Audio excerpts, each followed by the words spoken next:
醫美診所偷襲的風波也繼續在滾價。除了愛妮的功德，即陣閣爆出講聖儀醫美集團也去互消費者壓坑。不過聖儀是表示講，這療程錄音錄影保存1個月，維護雙方的權益，事先是有得到消費者同意的。今仔日這警方是去關證調查，接落來就交予檢方來偵辦。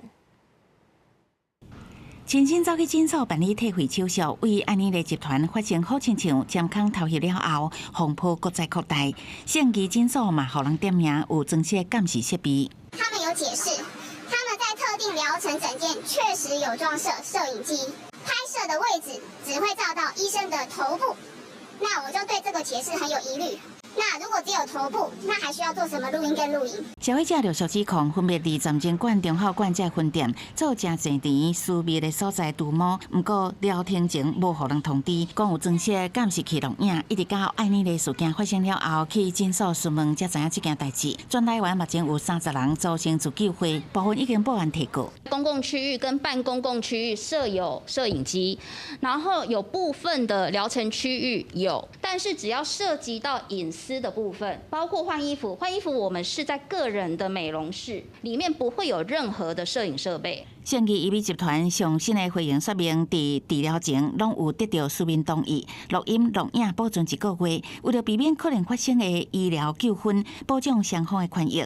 不過因為安妮麗事件引起顧客不安，唔再刪除全部影像，敢若保留後台記錄，互檢警查驗。即馬警方嘛有行動。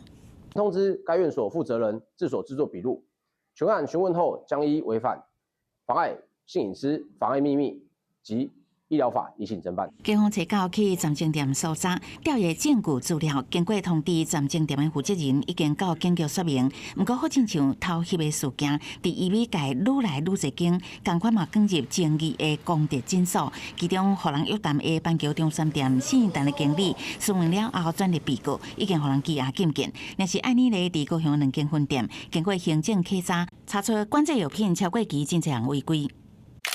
另外，安妮麗事件也引起全國各地攏來退費。集團初稿閣發聲明，會佇後禮拜一正式提撥1億，成立會員保障的信託基金。後續信託基金也會閣再提升，消除消費者的疑慮。診間可不可以放置一般的監視器？這裡的問題，很多一般內科的診所對法規還沒有太大了解，可能2個禮拜內我們會有共同商討出給診所的指引的意思。